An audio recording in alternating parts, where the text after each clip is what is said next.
Hello student, कैसे हैं आप सब। आई होप आप सभी काफ़ी अच्छे होंगे। हमारे प्रीवियस वीडियो लेक्चर में हमने प्रॉपर्टीज ऑफ रेसिप्रोकल लैटिस तक देख लिया था। आज हम लोग देखेंगे reciprocal lattice of HCC and reciprocal lattice of BCC.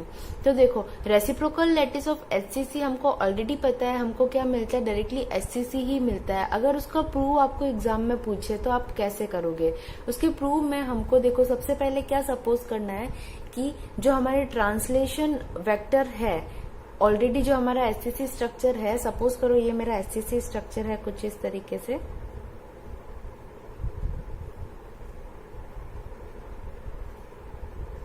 इसी तरीके का होता है एचसीसी स्ट्रक्चर, है ना। तो इस एचसीसी स्ट्रक्चर का रेसिप्रोकल लैटिस में हमारे पास में तीन वेक्टर होंगे, A vector, B vector and C vector. तो सपोज करो ए वेक्टर जो है हमारा है वो ए आई कैप है। ए आई कैप क्यों लिया है? क्योंकि इसके अंदर सपोज करो ये इसकी एक्स डायरेक्शन है, इसके अंदर इसका जो लैटिस कांस्टेंट है वो ए है। ये वाई डायरेक्शन है, इसके अंदर जो इसका लैटिस कांस्टेंट है वो भी ए है, बिकॉज ये क्या है, क्यूब है। और ये जेड डायरेक्शन है, इसके अंदर भी इसका जो लैटिस कांस्टेंट है वो क्या है, ए है। तो A X Y and Z direction के अंदर, तो ए वेक्टर जो हमारा होगा that will be equal to A I cap, B vector will be equal to A J cap, और सी वेक्टर जो होगा वो ए के कैप हो जाएगा। अब इसी के साथ में अगर इसका ट्रांसलेशन हम देखें, ट्रांसलेशन वेक्टर देखें, तो उसके लिए ए स्टार, बी स्टार और सी स्टार वेक्टर की वैल्यू क्या होगी। देखो, कल हमने ट्रांसलेशन वेक्टर लिखा था रेसिप्रोकल का, हम उसे जी से रिप्रेजेंट करते हैं। प्रॉपर्टीज में हमने देखा था, देखो कुछ इस तरीके से था वो, that G vector is equal to H A star plus K B star plus L C star। ठीक है, तो अभी हमको क्या करना है, ए स्टार, बी स्टार और सी स्टार की क्या करनी है, यहाँ पर वैल्यूज देखनी है। तो ए स्टार की जो वैल्यू होती है, ये जो तीनों इक्वेशंस है ये आपको याद करनी पड़ेगी। ए स्टार वेक्टर की वैल्यू हमारे पास में होती है 2 पाई बी क्रॉस सी। यहाँ पर ए वेक्टर की वैल्यू निकालनी है, तो बच्चों ए वेक्टर हम नहीं लिखेंगे, यहाँ पर लिखेंगे B cross C divided by A star, sorry A vector dot है यहाँ पे बीच में, है ना, ये डॉट प्रोडक्ट है, ए वेक्टर डॉट बी क्रॉस सी। ठीक है, अगेन नीचे का तो देखो, नीचे तो सब में सेम ही आएगा, ऊपर ही चेंज होगा। अगर मुझे बी का निकालना है तो मैं क्या करूंगी, सी इंटू ए कर दूंगी, और अगर मुझे सी का निकालना है तो मैं क्या करूंगी, ए इंटू बी कर दूंगी। देखो, अगर ये ऐसे चल रहा है, ये ए है, ये बी है एंड सी है, तो जब मुझे ए फाइंड करना है तो मैं ऐसे चलूंगी, बी इंटू सी। जब मुझे सी फाइंड करना है तो मैं ऐसे जब सपोज करो अगर मुझे सी फाइंड करना हुआ तो मैं कैसे चलूंगी, इस तरीके से चलूंगी। और सपोज करो अगर मुझे बी फाइंड करना हुआ तो मैं किस तरीके से चलूंगी, इस तरीके से चलूंगी। इसका मतलब है कि हमको क्लॉकवाइज डायरेक्शन के अंदर ही चलना है। देखो, इसी डायरेक्शन के अंदर हमें चलना है। और नीचे तो रहेगा वो सबका कॉमन रहेगा, ए vector dot B cross C vector. ठीक है, यानी नीचे वाला जो है वो कॉमन रह करके, और ऊपर वाले को अपन क्या करना है, क्लॉकवाइज मूव करते जाना है। और जो हमें निकालना है उसको हटा करके जो दो बचे हैं उसको हम लोग क्या कर देंगे, क्रॉस प्रोडक्ट निकाल देंगे।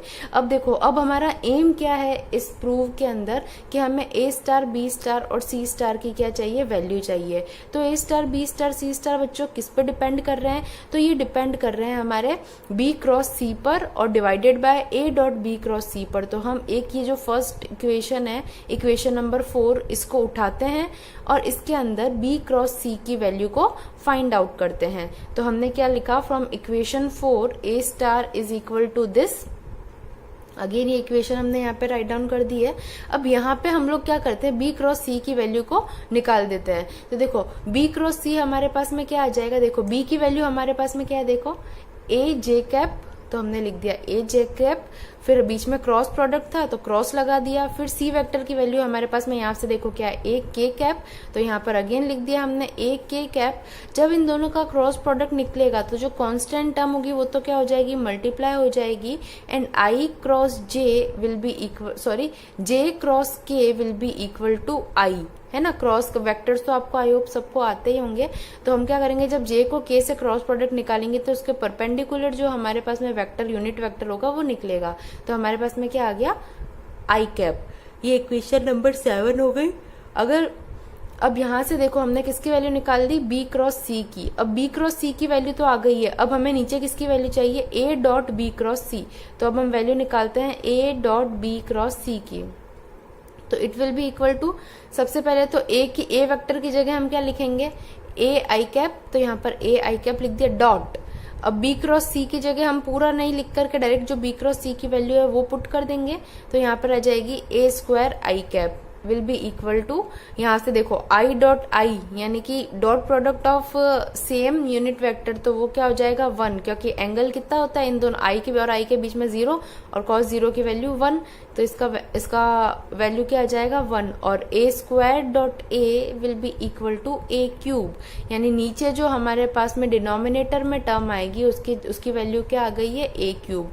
अब इसको इक्वेशन नंबर 8 दे दिया, इसको इक्वेशन नंबर 7 दे दिया। तो नाउ फ्रॉम इक्वेशन 4 ये वाली, इक्वेशन 7 एंड इक्वेशन 8 हम क्या करेंगे, इसमें वैल्यूज को पुट करेंगे। तो व्हाट वी विल गेट, सी।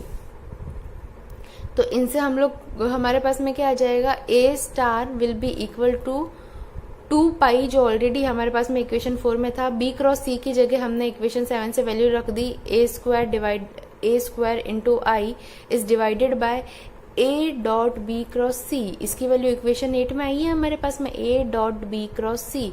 तो यहाँ पर क्या आ गया, ए क्यूब।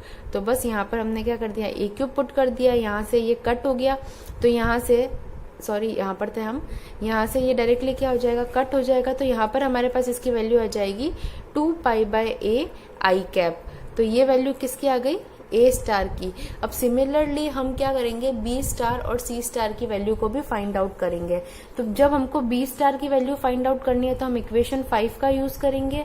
और इक्वेशन 5 में देखो नीचे वाली टर्म तो देखो बच्चों सेम है, हमें सिर्फ ऊपर वाली टर्म की वैल्यू निकालनी है। तो ऊपर वाली टर्म क्या है, सी क्रॉस ए वेक्टर है ना, क्योंकि बी तो हमें लिखना नहीं है। तो बच्चा क्या, आप सी क्रॉस ए, अगर हम लोग क्लॉकवाइज चले तो सी की वैल्यू हमारे पास में क्या है, देखो यहाँ पे सी इज इक्वल टू ए के कैप। तो यहाँ पर हमने लिख दिया सी क्रॉस ए की वैल्यू निकालने के लिए ए के कैप। और अगेन जो हमारा ए वेक्टर है उसकी वैल्यू क्या है, ए आई कैप। तो यहाँ पर हमने अगेन क्या लिख दिया, ए आई कैप। तो ए इंटू ए स्क्वायर, के क्रॉस आई इज जे। तो के क्रॉस आई यहाँ पर जे लिख दिया। अब इसकी वैल्यू को हमने रिप्लेस कर दिया इस इक्वेशन नंबर 5 में। तो यहाँ पर ये वैल्यू आ गई, नीचे की जो वैल्यू थी ए क्यूब ऑलरेडी हमने फाइंड आउट कर रखी है। ए स्क्वायर से ए क्यूब गया तो नीचे बचा ए, तो बी स्टार की वैल्यू आ गई 2 पाई बाय ए के कैप। ओके, के कैप नहीं आएगा बच्चों, यहाँ पे जे कैप आएगा। इसको थोड़ा सही कर लेना है ना, जे कैप आएगा। और इक्वेशन 6 के अंदर अब अगेन हमको इक्वेशन 6 देखेंगे तो हमको ए क्रॉस बी की वैल्यू चाहिए। तो ए वेक्टर की जगह तो हमने लिख दिया A I cross, B vector की जगह हमने लिख दिया A J. A into A is A square, I cross J is के।